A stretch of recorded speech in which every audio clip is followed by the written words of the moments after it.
Oke, kita semua tahulah ya, alat desain AI itu bisa bikin desain. Tapi, pertanyaannya, bisa nggak sih mereka bikin desain yang beneran bagus, yang punya jiwa gitu loh, bukan cuma template kaku kayak buatan robot?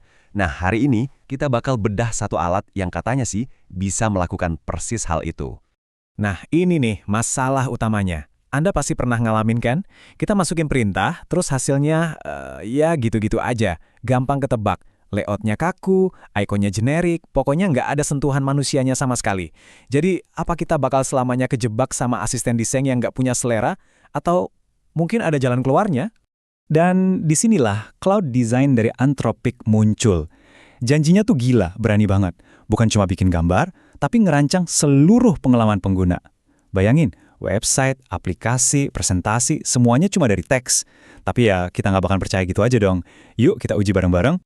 Oke, jadi apa sih yang bikin alat ini digadang-gadang jadi game changer? Coba kita intip apa aja jurus andalannya. Lihat deh kemampuannya. Ini bukan cuma buat bikin halaman web biasa. Kita ngomongin soal prototype high fidelity, desain aplikasi, bahkan sampai slide presentasi yang bisa langsung diekspor. Dan yang paling penting, terutama buat tim besar, ini bisa terintegrasi sama sistem desain yang udah ada. Jadi tujuannya jelas, mencakup semua proses, dari ide mentah sampai jadi kode. Oke, cukup teorinya. Sekarang waktunya praktik.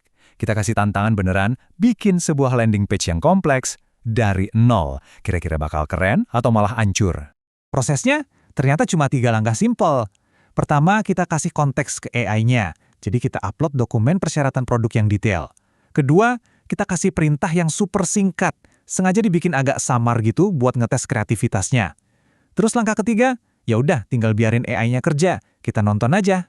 Nah, disinilah keajaibannya mulai kelihatan. Cloud design itu nggak berhenti cuma di draft pertama. Dia itu kayak rekan kerja, beneran. Siap dengerin masukan, siap revisi. Ini bukan sekedar alat, tapi kolaborator. Coba deh, perhatiin. Versi pertamanya itu udah oke, tapi animasinya masih kurang kena. Kita cuma kasih satu feedback singkat. Hasilnya gila banget. AI-nya bukan cuma memperbaiki, dia paham. Dia langsung bikin animasi jadwal booking yang super relevan sama produknya. Ini nunjukin pemahaman konteks yang dalam banget, sesuatu yang jarang banget kita lihat di AI lain. Dari situ, prosesnya jadi kayak sulap. Kita minta bagian fitur, dikasihnya mockup UI yang realistis, bukan cuma ikon-ikon generik. Minta bagian harga, dibikinin layout yang unik, nggak kayak tabel Excel yang ngebosenin. Bahkan, footernya aja didesain dengan berani. Kelihatan banget tiap elemennya tuh dipikirin, bukan asal tempel. Tentu aja, sebuah penilaian nggak lengkap kalau nggak ada perbandingan kan? Jadi kita adu langsung sama kompetitornya. Perintahnya sama persis, dokumennya juga sama. Biar adil, yuk kita lihat siapa pemenangnya. Langsung kelihatan kan bedanya? Di satu sisi, cloud design ngasih kita komposisi yang enak dilihat, hierarki visualnya jelas, kelihatan kayak hasil kerja desainer profesional. Nah, di sisi lain, ya ini contoh klasik desain AI generik. Berfungsi sih, tapi nggak ada rasanya sama sekali. Ceritanya sama persis di bagian fitur, Cloud Design beneran nunjukin fungsi aplikasinya pakai mock-up UI yang nyata. Kompetitornya cuma ngasih ikon-ikon generik yang artinya bisa macem-macem. Nah, ini bedanya antara cuma menghias sama beneran berkomunikasi. Sampai ke bagian footer pun, bedanya jauh banget. Yang satu unik dan berkesan, yang satunya lagi ya sekedar ada aja biar lengkap. Jadi, jelas ya. Cloud design itu bukan cuma lebih bagus dari segi tampilan, tapi juga lebih pinter dalam nangkep konteks. Pemenangnya udah jelas banget. Oke, desain bagus itu keren. Tapi kalau developernya pusing pas mau nge-coding, ya sama aja bohong kan? Nah, disinilah Cloud Design coba ngatasin masalah klasik itu. Jembatan antara desain dan kode. Kira-kira berapa lama waktu yang dibutuhin buat semua ini? Dari nol sampai jadi cuma 15 menit. Bayangin coba. Proses yang biasanya makan waktu berhari-hari, sekarang kelar dalam waktu istirahat makan siang. Dan yang lebih gilanya lagi, semua keajaiban tadi itu cuma butuh 4 perintah teks sederhana. 4! Ini bukan cuma soal cepat, tapi level efisiensinya udah beda banget. Terus gimana proses handoff ke developer? Gampang banget, cukup satu perintah, klik, dan desainnya langsung jadi file HTML yang berfungsi di Cloud Code. Nggak ada lagi drama antara desainer dan developer. Jarak antara ide dan produk jadi itu praktis hilang.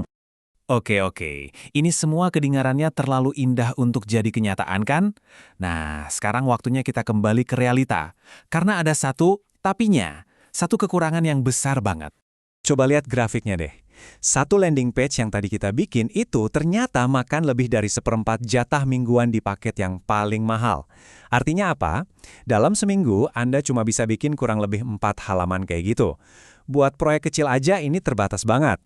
Jadi ini dia masalah utamanya. Alat ini statusnya masih research preview.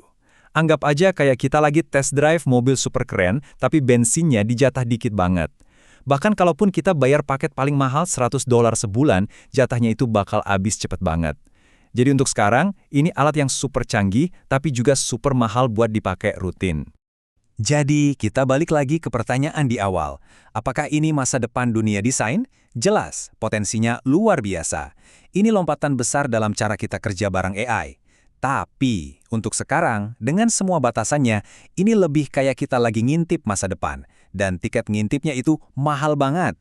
Pertanyaannya sekarang bukan lagi apakah alat kayak gini bakal mengubah segalanya, tapi kapan harganya jadi cukup masuk akal buat kita semua pakai.